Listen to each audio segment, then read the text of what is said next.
Hey, it's Mike Monday here with your daily dose of information, inspiration and insight to get you motoring in the studio and out of it. And today we're going to be talking about building a routine and how to sit down daily to get started. If you're not feeling you're being consistent enough in actually being creative every day, then this is for you. But before we start, I've got a new tool you can download, actually a set of tools, because one of the things that you're going to find out you probably need to do is make a lot of the decisions that you would usually make in the studio, out of the studio beforehand. And this does that. It's called 7 Top Tools for Massive Music Momentum, and it will kind of give you some tools which you can use to make those decisions and kind of make it easier just for you to focus on being creative. So they're probably not what you think, so go to mikemonday.com/7, the number 7, top tools, to download that. And when you get the download, there's also something else free which you might want to sign up for. So this question comes from through my Facebook messages. So the person wanted to remain nameless, so let's just call him G. And he says, number 1 obstacle is routine and sitting down daily to get started. I'm not sitting down to work as often as I'd like. I have long spells where I don't make any music at all, days and weeks at a time. Even though I know I like making music, there is sometimes a sense of tedium and unknown resistance to it. And this is a very common problem, and one of the reasons in my Start Now Finish Fast program, the first month is actually called Build Bulletproof Creative Habits, because the key to this is creating habits and then learning to maintain them. And one of the things, kind of the overarching things you want to understand, by the way, this is my terrible drawing for habits. It's meant to be cogs turning with musical notes on them.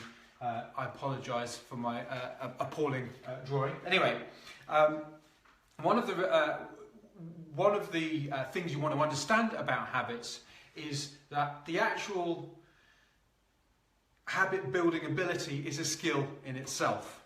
So you don't want to think the first time you fall off a habit, this doesn't work. You want to understand that habit building is a muscle that you build in itself, and you learn lots of things about what works and what doesn't.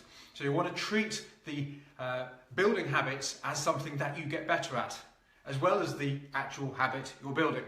So, I mean, that's true of absolutely everything. Persistence, courage, habit building, all of these are actually skills as well, which allow you to do the things that we usually call skills. So that's something really important, to kind of a way of looking at these things, which I think is really important, which people miss. So, habits. How do you build them and how do you kind of maintain them? Well, the first thing is that the habit wants to, and can you see that? Yes, you can. It wants to be after you do something every after you do something else you do every day. Okay, so it wants to be after you do something that you do every day, like waking up, or having breakfast, or having dinner, or having lunch, or whatever you do every day. Pick something you do every day, like brushing your teeth or something. I hope you brush your teeth every day. Anyway, after you do something you do every day, because then what happens is that habit gets attached to that action, and it doesn't have to be the same time every day. So if you wake up at different times of the day, or you know, it doesn't have to be early. It just has to be after you do something you do every day.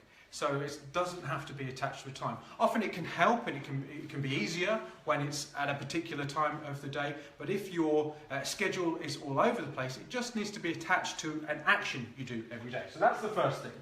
The second thing is, in terms of the habit itself, one of the biggest mistakes I see people making is that they go, especially when they're trying to do something new, I'm going to get all kind of excited and like, whoa, yeah, this is great, and I'm going to do 3 hours a day. That is way too long if you've not been doing it every day, okay? So even if you have been doing it every day, as the win, giving yourself a win, that is way too long. You want to be making it really, really short. You know, even half an hour. And if you don't do half an hour every day, make it 20 minutes. If you don't do it 20 minutes every day, make it 10. If you don't do 10, make it 5. I mean, literally, that is your win. Focus on just sitting down in front of the DAW or whatever your creative work is for 5 minutes every day, and you are allowed to stop when that 5 minutes is up. And if you have done your 5 minutes, if you sat down and done your 5 minutes, then you can log that day as a win. This is really, really important. It's the biggest mistake people make. And you think, well, what am I going to do in 5 minutes? What am I going to be able to do in 5 minutes? That doesn't matter. The point is, at this stage, you're building the daily habit. So make it tiny. Make it as small as it has to be in order for you to do it every day. Everyone's got 5 minutes, right? There was actually a guy, there's a video on my YouTube channel, and he hadn't finished a piece of music for, I don't know, it was like 20 years or something, literally 20 years. And he joined my Start Now Finish Fast program, and then he posted on the forum saying, oh, I'm finding it really difficult. So I just suggested to him, he didn't even have to make any music. He just had to sit in front of a turned on DAW for 10 minutes every day. That was his habit. I then got an email a couple of months later going, oh, it's absolutely amazing. And he's finished an album, he's finished all kinds of stuff. So just as a result of focusing on literally just not even making music, he didn't even have to make music. His win was sitting in front of an open DAW every day for 10 minutes. Okay? So this really does work. It's almost like you're hacking your brain.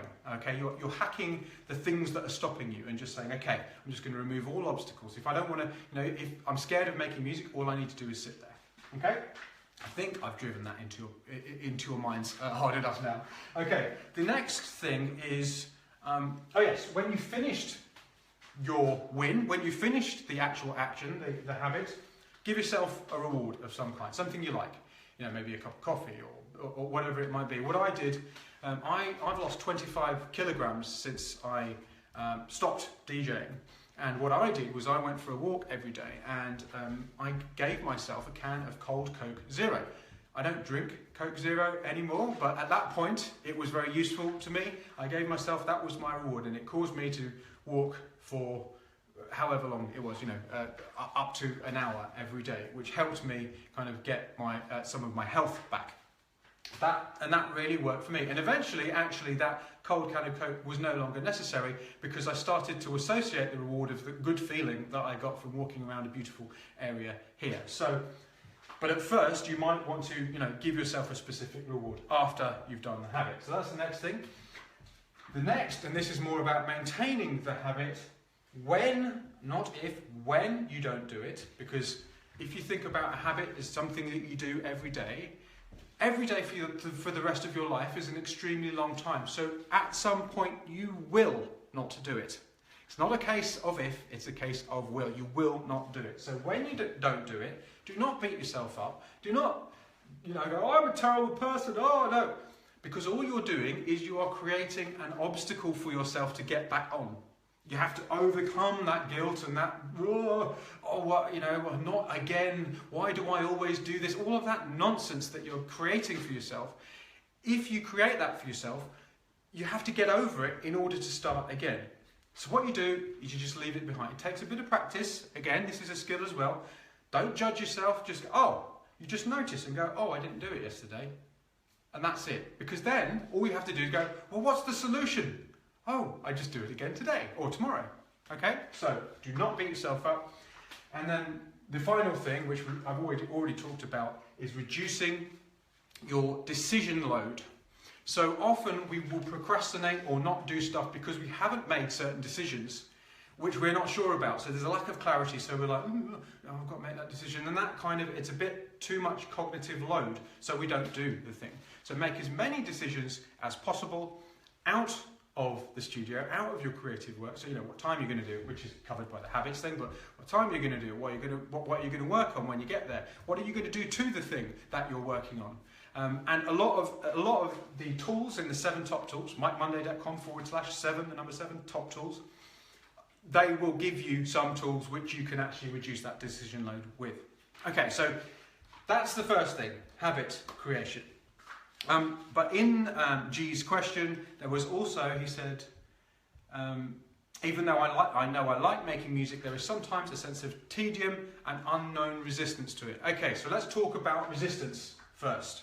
Right, it's quite simple. All you want to do is reframe that resistance to what you are doing as a signpost saying, do this now. So anything you're feeling resistance to, bar throwing yourself in front of a car or off a building. If you're feeling resistance to that, that's probably something you need to pay attention to. But if there's anything else you're feeling resistance to, like getting in the studio or you're doing some creative work, anything at all, going to a difficult conversation with your boss or whatever it might be, that is simply a sign that you absolutely have to do it. It's like, do this. So for instance, these Facebook Lives, I was feeling this resistance to actually starting to do these at all for a very long time. Since the Facebook Live thing came out, I was like, oh, that's great. I'd love to do that. I've made loads of live videos on YouTube, so why not do that? And I was feeling more and more resistance. It was building and building, and eventually I realised the resistance was so big that I absolutely had to do it. It was like me saying, right, I've really got to do this now. And if you go back a few Facebook Lives on my Facebook page, you'll see the very first one I did. Right, literally, it just got too much. I just picked my phone up and I just went, right, I'm doing this, and garbled this absolutely terrible presentation out. So that resistance is simply a sign you must do it, okay? Then finally, overcoming tedium. Now, this is the strange thing. This is one of these things where you've got two opposing things which are both equally true. So you've got habits, right, which are really important because that kind of overcomes the conscious processing we need to do in order to do something every day, right? But habits are also very close to a rut and they can create a certain amount of boredom as well. So how does that work? Well, we do need habits because we don't want to be consciously making decisions all the time, because otherwise we're just going to get too tired, right? But we also do need novelty, especially in today's situation in the world where our brains are being wired for instant gratification and novelty. The internet and social media make it so that we do expect instant gratification and we're expecting everything at once, just like that. So we do need novelty. And one of the things we might want to do is just think about how that is affecting our brains and maybe, corralling some of that activity that we do into certain areas of our lives rather than doing it all the time. That's one thing. Another thing that you can do, and I do bang on about this a lot, but it is literally the one practice that I have installed in my life that's made the biggest difference to my life, is a meditation practice. Finding the fascination for over an hour, 2 hours, 3 hours, which sometimes I've done. I've done a couple of days where I've been meditating all day. Finding the fascination is in something as simple as your breath really does reframe boredom and tedium. You can find interest and fascination in absolutely everything. And meditation, amongst a million other benefits, helps you do that. And something else that you also might want to do is that if you start to feel a little bit of tedium creeping in with the habit that you've been creating, is just change something about the practice. Maybe use a different plugin, or maybe try doing it at a different time of the day, creating a different habit. Just a small little bit of novelty will help you overcome that feeling of tedium, which does happen when you're doing something every day. If you want more on this habit stuff, take a look at my Start Now Finish Fast program, but also on my Instagram, The Mike Monday. I've been kind of charting, amongst other things, my creating of a habit of swimming in the sea every morning. I decided that I wanted to start swimming in the sea and get used to the cold, inspired by Wim Hof, who's called the Iceman, and he goes and does crazy things like climbs Everest with just a pair of shorts on and stuff like that. I'm not going to be doing that, but I'm interested in a bit of kind of getting used to the cold, and it's been the summer here, so I decided to start swimming in the sea in the summer while it's still relatively warm and continue as long as I could into the winter time, because it does actually get cold. The sea gets quite cold, not as cold as in the Antarctic or anything, but it does get quite cold. So I've actually charted my starting of a habit, and particularly for this novelty, there's a recent post called Change It Up, which you might want to have a look at. But have a look at my Instagram. There's a number of posts about me building that habit and what I do and how it works. So you might find that helpful as well. So I hope that's been helpful to you. Create habits, reframe the resistance, meditate, change it up, add a bit of novelty in your practice if it's getting tedious. So with that, don't forget the 7 top tools for massive music momentum I've got for you to download. There's a set of tools which will help you reduce that decision load and make it easier for you to just get on with it and get into the studio. If you know anyone who would benefit from this, please share it, tag them in the comments, or just plain tell them about it. And until next time, just sit down in the studio. It's okay. You don't need to create all of these big obstacles. Just sit down, start working. Everything will be fine.